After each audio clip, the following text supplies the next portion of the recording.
Good shape, sir.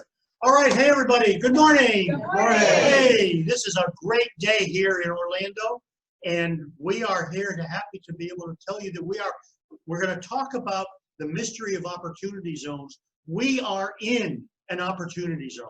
Now, several months ago, my friend John Park brought this concept of opportunity zones to Million Cups and to our team. And what's happened since then, we are now physically, this lab is in an opportunity zone.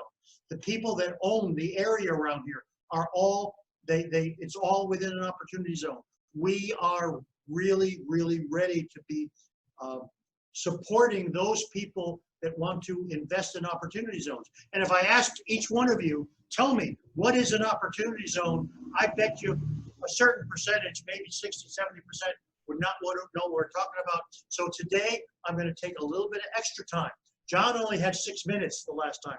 Because I'm a coordinator with Million Cups, I can get a little bit extra time. So we'll be able to go through a little more detail and keep everybody updated. Okay?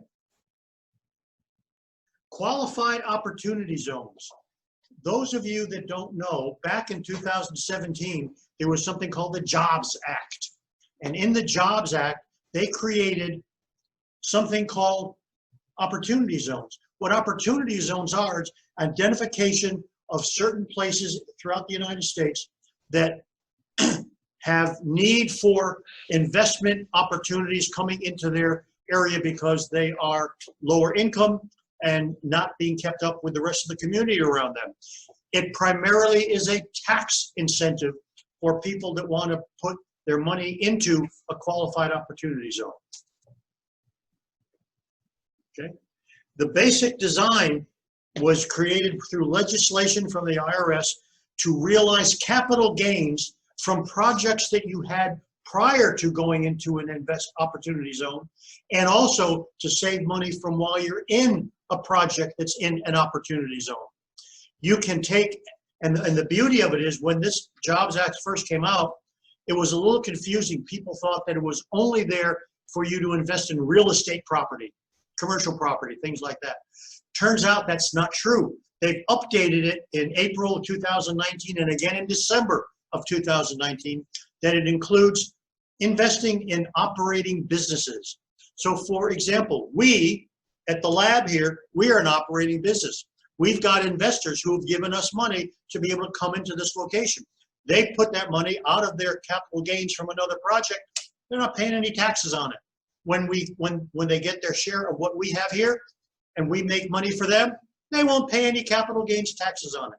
That's what we're about. So it's not only real estate, it's also small business. And where does that affect us? Because we are the entrepreneurial community.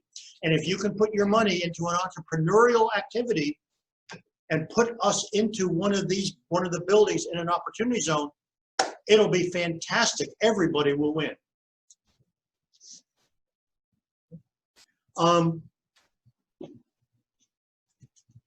I am not an accountant. I am not a lawyer. There's questions that you need to, anybody that's really interested needs to talk to your accountant and your lawyer. However, we do know, and I was asked to do this presentation, and if I wanted to go through all the regulations, the requirements of following this, there is a document, and our friend John, I think, told me, 544 pages of regulations from the IRS to control what this is. So I was going to read 544 pages for you today. I decided not to. So I'm going to give you the real nut of what we're talking about. Neighborhoods that have not had investment in their areas will enjoy private capital input. Now, our friends who own this building own a number of buildings right through this whole area here. We are located on Church Street in Orlando, about halfway between the football stadium and the soccer stadium. The police department is right behind us. This is a really nice place. We have windows on the world here on the street, on Church Street. It is a great place. And as we develop entrepreneurial relationships, there's buildings that our landlords have that are in this area that are available for people to move into. They can get capital gains. They can get a place to work. It'll be absolutely great. Okay. where are qualified opportunity zones? There's two parts to this legislation. The first part, designated the spaces. There are 8,764 locations around the country, 427 opportunity zones identified in the state of Florida. Now, for those of us in Central Florida, where is that? In Orlando, you see the blue marks here. That's where we are, and we are in one of those blue marks right here, right now. There are a number of places that we can get into. There's lots of opportunities to put buildings, businesses, and or capital investment in any project right in here. Not just Orlando. Go to the next. There are opportunity zones in Sanford, and there's a great area there where there's factories and warehouses that can go into there. Great location. Next. DeLand. For those of you that know DeLand, DeLand is kind of a little bit further out, but they have opportunity zones, and it would be wonderful to be able to get into the DeLand area. DeLand is a wonderful place, great restaurants. They have the best community theater around, but there's opportunity zones in DeLand. And also, you can go to Daytona Beach. As surprising as be, if you all know where the Daytona Speedway is, across the street is a big mall, and behind the mall is a huge opportunity zone. So anybody that's got any money that they've gained from a investment prior, that have capital gains, that would like to protect those capital gains and not pay the tax, start looking into things, going into opportunity zones. Right? Second part of the location has to do with the tax incentive. It allows the following tax benefits for investors that invest their capital gains into a qualified opportunity fund. And again, you got to talk to your accountant to know how to put those monies into the qualified opportunity fund. Our friend David Brim runs a qualified opportunity fund here in Orlando. My friend John has put together another fund for the area here. There's places that you can go to put your money and have it be working for you and not have to pay taxes. Next. I'm going to run through these things. There's 4 real reasons that you want to be able to do this. These are incentives. You can defer your capital gains from past sources for 7 years until December 2026.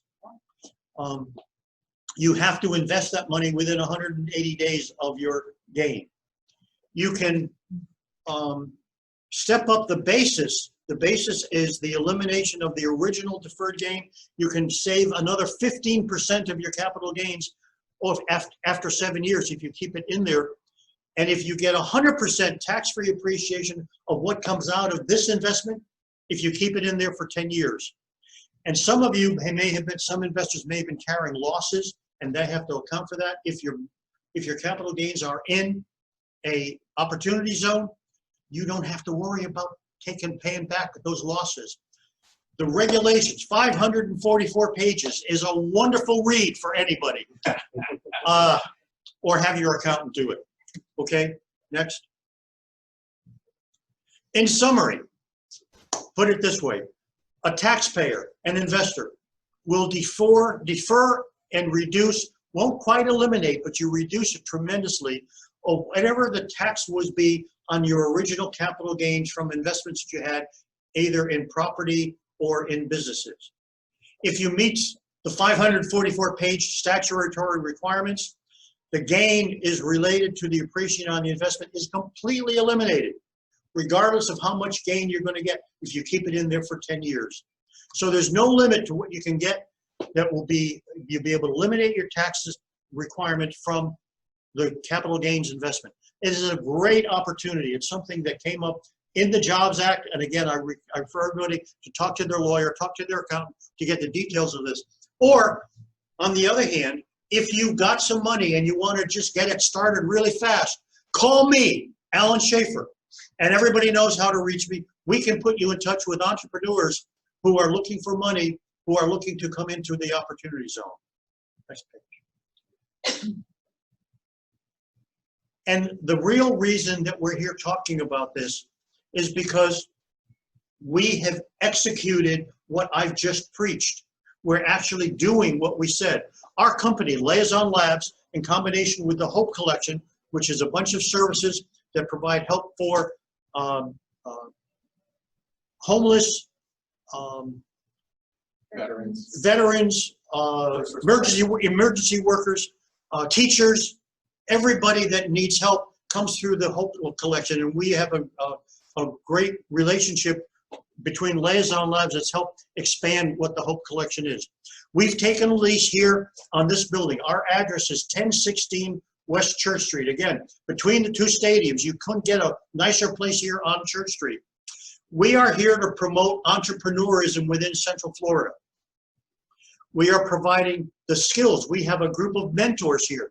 We are not an incubator. You're not buying space here. You can use our space. You can have meetings. You can have events. You can bring in all kinds of people into here. You can sponsor events for here, and you can get a lot of publicity by having us here, just like we're doing with Million Cups here today.